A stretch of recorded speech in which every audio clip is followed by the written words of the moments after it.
Praise the Lord. இயேசுவின் ரத்தம் ஜெயம். தினமும் இயேசு நிகழ்ச்சிக்கு உங்களை கர்த்தராக இயேசு கிறிஸ்துவின் நாமத்தில் வரவேற்கிறேன். செய்தியின் தலைப்பு, ஆசீர்வாதங்களின் மத்தியில் தான் இருக்கிறோம். ஆதார வசனம் அப்போஸ்தலர் 4:12. அவராலே என்று வேறு ஒருவராலும் ரட்சிப்பு இல்லை. நாம் ரட்சிக்கப்படும்படிக்கு வானத்தின் கீழ் எங்கும் மனுஷர்களுக்குள்ளே அவருடைய நாமமே அல்லாமல் வேறொரு நாமம் கட்டளையிடப்படவும் இல்லை என்றார். மகிமையான தேவனின் அருமை மக்களே, உலகத்தில் 3/4 பகுதி மக்கள் ரட்சிக்கப்பட்டவர்கள். ஆனால் பல பேருக்கு இந்த ரட்சிப்பின் மகிமை, வெளிச்சம், இதனுடைய முழு பலன் தெரியாதனால் தேவ மக்களே அங்கும் இங்கும் ஓடிக்கொண்டும் கவலைப்பட்டு கொண்டும் அவதிப்பட்டு கொண்டும் இருக்கிறார்கள். இதற்கெல்லாம் காரணம், நாம் வரவேண்டிய இடத்திற்கு வந்துவிட்டோம், பாதுகாப்பான இடத்தில் வைக்கப்பட்டிருக்கிறோம், சுதந்திரம் பங்கு பெற்றுள்ளோம், இதை எவரும் பறிக்க முடியாது. இந்த நன்மையான உண்மைகள் சத்தியம் அவர்களுக்குள் வேறு கொள்ளாததினால் அவதி இருக்கிறார்கள். நாமும் தான் பஸ்ஸில் அமர்ந்துள்ளோம். இப்படி வைத்துக் கொள்ளுங்கள், பஸ்ஸில் அமர்ந்து பஸ் போய்கொண்டிருக்கிறது அதனுடைய வேகத்தில். இப்பொழுது ஒருவர் எழுந்திருந்து நான் சீக்கிரம் போக வேண்டும் என்று சொல்லிக்கொண்டு பஸ்ஸுக்குள்ளே முனகி கொண்டு தானும் கொஞ்சம் செய்ய வேண்டும் என்று பஸ்ஸுக்குள்ளேயே நடப்பதாக இருந்தால் எப்படி இருக்கும்? அப்படித்தான் பிதாவானவர் பாவத்தை காணாத சுத்த கண்ணன். பிதா யாரையெல்லாம் முன்குறித்தாரோ அவர்களை இயேசுவின் கையில் கொடுக்கிறார். ஏன் இயேசுவின் கையில் கொடுக்கிறார்? அவர்தான் முறைப்படி இவர்களை பாவங்களை கழுவி சுத்திகரித்து பிதாவுக்கு முன் நிறுத்த வேண்டும். இதற்குண்டான விலைக்கரையும் இயேசுதான் செலுத்தியுள்ளார். பரலோகத்தில் உள்ளவைகள் பூலோகத்தில் உள்ளவைகள் யாவும் இயேசு கிறிஸ்துவுக்குள் கூட்டப்பட வேண்டும், சேர்க்கப்பட வேண்டும். இது பிதாவின் சித்தம். இதற்கு முதற்படி இறுதிப்படி இயேசுதான். அவரது இரத்தம், இவரது வார்த்தை, இவரது நாமம், இயேசுவின் நாமம் மட்டுமே செய்து முடிக்கும். பாவத்திற்குள்ளும் அந்தகாரத்துக்குள்ளும் ஆவியில் மரித்து கிருபையற்று கிடந்த நம்மை ஆவியானவர் பலமுறை பல காலங்களாக உணர்த்தி இயேசுவிடம் நம்மை சேர்த்தார். ஏதோதோ வகையில் நம்ம சேர்ந்தோம். ஒவ்வொருவரும் சேர்ந்த கதை வேறமாக இருக்கும். நாம் ரோமர் 10:9-10 அந்த வசனத்தின்படி இருதயத்தில் விசுவாசித்து நாவினால் அறிக்கையிட்டு வந்தடைந்தோம். இது ரட்சிப்பு. இந்த ரட்சிப்பு எல்லாரும் பரலோகம் கூட பார்க்க தண்ணீர் முழுக்கினால், ஞான ஸ்நானத்தினால் பாவத்திற்கு மரித்து, தண்ணீருக்குள் இருக்கும்போது பாவத்திற்கு மரிக்கிறோம், வெளியே வரும்போது இயேசுவின் இரத்தத்தினாலே கழுவப்பட்டு, இந்த இடத்தில் இயேசுவின் நாமம், இயேசுவின் வார்த்தை, இயேசுவின் இரத்தம் மூன்றும் தேவைப்படுகிறது. இயேசுவின் நாமத்தினாலே சுத்திகரிக்கப்பட்டவர்களாய் வெளியே வருகிறோம். இதன் பொருள், பரம்பரையான பாவங்கள், சாபங்கள், பாவத்தின் தோஷம் அனைத்திற்கும் இயேசுவினுடைய சிலுவையில் மரித்தேன். இயேசு மரித்து பாடுபட்டு ஆக்கினை அடைந்து உயிர்த்தெழுதலினால் வந்த தேவ நீதி இப்போது என் மேல் விழுந்தது. நாம் ஒன்று செய்யவில்லை, நமக்காக அவர் செய்து முடித்து விட்டார். அந்த கணக்கை நம்முடைய வரவில் வைத்து விட்டார். இயேசு தானிடந்த ஆக்கினை இரத்தம், கடைசி சொட்டு இரத்தத்தையும் கொட்டினது, மரணத்தை அடைந்தது, மனுக்குலத்தில் ஒவ்வொருவருக்காகவும் சகாயமாக ஒவ்வொரு மனிதனுக்காகவும் செய்து முடித்து நம்மை வாழ வைக்க உயிரோடு எழுந்தார். இயேசு செய்தது நம்முடைய கணக்கில் வரவு வைக்கப்பட்டுள்ளது. நாம் நம் பாவத்தை அறிக்கையிட்டு, முழு பாவத்தை அறிக்கை செய்ய முடியாது, மறக்க வாய்ப்பு உண்டு. நான் பாவி, எனது எல்லா பாவத்தையும் சாபத்தையும் இயேசுவான இரத்தம் கழுவினது, கழுவ போகும் என்ற விண்ணப்பம், இதை நான் விசுவாசிக்கிறேன் என்று சொல்லும்போது தேவகிருபை நமக்கு உதவி செய்து இதை வெற்றிகரமாக செய்து முடித்தது. எபேசியர் 2:8. இதெல்லாம் ரட்சிப்பை பற்றித்தான் சொல்லுகிறேன். இப்போது நீதிமான்களாக இயேசுவுக்குள், அவரது நீதிக்குள் இருக்கிறோம். இதை மறக்கக்கூடாது. யாருக்குள் இருக்கிறோம்? இயேசுவுக்குள் இருக்கிறோம். இதை பிதா பார்க்கிறார். இப்பொழுது நம்ம பிதா நம்மளை வெளியே பார்க்க மாட்டார், இயேசுவுக்குள் தான். ரட்சிக்கப்பட்ட பின் எத்தனை பாவம் செய்கிறோம், ஆனால் இயேசுவுக்குள் அவர் பரிந்து பேசி கொண்டிருக்கிறார். அந்த ஊழியம் தான் இப்பொழுது நடந்து கொண்டிருக்கிறது. இயேசு அந்த ஊழியம் தான் செய்து கொண்டிருக்கிறார். தன் இரத்தத்தை காட்டுகிறார். உடனே பிதா அதை ஏற்றுக்கொள்கிறார். நாம் உலகத்தில் நம்முடைய வீட்டில், ஆஃபீஸில் எதை செய்கிறோமோ அங்கே தான் நாம் இங்கே தான் இருக்கிறோம். ஆனால் ஆவிக்குரிய கண்ணோட்டத்தில் நாம் தேவ நீதியை பெற்றவர்களாக இயேசுவிற்குள் இருக்கிறோம். பிதா இப்போது நம்ம இயேசுவுக்குள் பார்க்கிறார். அவரது நேரடி பார்வைக்கு உள்ளே வந்து விட்டோம். தெய்வ குடும்பத்தில் சேர்க்கப்பட்டு விட்டோம். நாம் உலக ராஜ்யத்தில், எந்த நாட்டில், எந்த ஸ்டேட்டில், எந்த ஊரில் வாழ்ந்தாலும் நாம் இப்போது ஆவிக்குரிய கண்ணோட்டத்தில் தேவ ராஜ்யத்தினுடைய பிரஜை.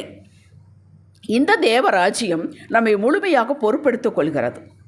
இதை உணர்ந்த தாவீது அப்பவே பழைய ஏற்பாட்டு காலத்திலேயே நாங்கள் விழுந்தாலும் எழுந்தாலும் நடந்தாலும் ஓடினாலும் உமக்குள் இருக்கிறோம் என்று பாடி வைத்தார். உமது கையின் ஆடுகள் என்று சொல்லி வைத்தார். நம்முடைய சுகம், ஆரோக்கியம், செழிப்பு, காலம், உறவு, சமாதானம், வேலை சகலமும் இயேசுவுக்குள் இருக்கிறது. சகல ஆசீர்வாதங்களும் ஆம் என்றும் ஆமென் என்றும் இருக்கிறது. 2 கொரிந்தியர் 1:20. கொஞ்சம் கவனமாக கவனிக்க வேண்டும். நாம் எங்கே இருக்கிறோம்? இயேசுவுக்குள் இருக்கிறோம். நமக்கு வேண்டிய சகலம் எங்கே இருக்கிறது? இயேசுவுக்குள் இருக்கிறது. அப்போ நாம் எங்கே இருக்கிறோம்? ஆசீர்வாதத்தின் மத்தியில் இருக்கிறோம். நாம் இதை அடைந்து பூரணமாக நிறைவாக சுகமான வாழ்வு இங்கே வாழ்ந்து அங்கே பரலோகம் செயல இதற்கு தேவையான ஆலோசனை, வழிநடத்தல், காரியங்களை வாய்க்க செய்தல், இதற்குத்தான் பரிசுத்த ஆவியான நமக்குள்ளே வந்து தங்கி இருக்கிறார். நாம் இயேசுவுக்குள் இருக்கிறோம். நமக்கு வேண்டிய சகலம் ஏற்று சற்று இயேசுவுக்குள் இருக்கிறது. நாம் மத்தியில் இருக்கிறோம். ஆனால் நம்மிடம் வந்து அது ஒட்டி கொள்ளாது. இதற்கு எப்படி அடைவது என்பது தான் ஆவிக்குரிய வாழ்வு. அதற்குத்தான் ஆவியானவர் நமக்குள்ளே இருக்கிறார். அதை அடைந்து கொள்வதற்காகத்தான் நமக்கு என்று பொட்டலங்கட்டி எழுதி உள்ளே போட்டது அங்கே தான் இருக்கிறது. நம்முடைய உயிர்ப்பிக்கப்பட்ட ஆவி முதல்ல மரித்து கிடந்தது. இப்போ ரட்சிக்கப்பட்டவன் நம்முடைய ஆவி உயிர்ப்பிக்கப்பட்டது. தேவ ஆவியோடு இணைந்து கொண்டது. ஆவியானவர் உள்ளே இருக்கிறார் என்று சொன்னால் இப்போ இந்த ரெண்டு ஆவி இணைந்த நம்முடைய ஆவி, அதாவது கொடுக்கப்பட்ட ஆவி, நம்மளுக்கு பெறப்பட்ட ஆவி தேவாவியானவர். ஆவியின்படி நடப்பது, ஆவியானவருக்கு கீழ்ப்பிடித்து நடப்பது என்பது ஒப்பற்ற வாழ்வு. இது நம்முடைய ஆத்துமா இந்த இரண்டோடு இணைந்து ஆலோசனை ஏற்றுக்கொண்டு நடக்கும்போது நம்முடைய சுயம் மனம் அதுதான் ஆவியானோடு இணைந்து கொண்டு நடந்தால் அற்புதமான வாழ். இந்த சுயம் இருக்கிறது ஆத்துமா தனியாகவே அது வேலை செய்யும். எப்பொழுதும் தனித்து இயல்கவே அதை பார்க்கும். எத்தனை இடர்கள் வந்தாலும் அவர் பார்த்து கொள்வார். ஒரு குறைவும் இல்லாமல் நடத்துவார். முதலில் தேவனுடைய ராஜ்யத்தை அவருடைய நீதியின் தேடச் சொல்கிறார். மத்தேயு 6:33. அது அவருடைய கட்டளை.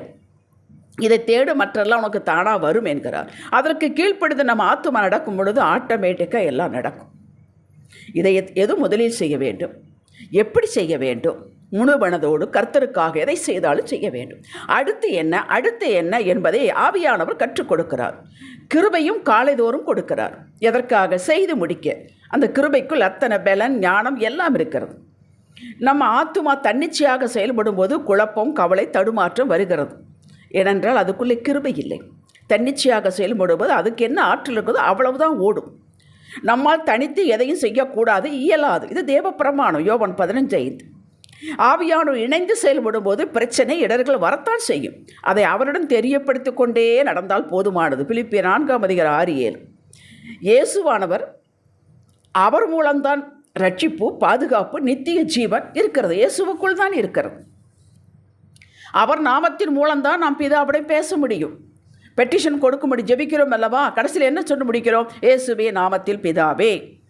அந்த நாமத்தில் மூலம்தான் அவரிடம் இருந்து தான் நாம் சகலத்தை பெற்றுக்கொள்ள முடியும். சகல அதிகாரத்தை இயேசுவுக்குள் பிதா கொடுத்து விட்டார். ஆகவே தான் இயேசு சொன்னார், நானே வழியும் சத்தியும் ஜீவனுமாக இருக்கிறேன் என்று.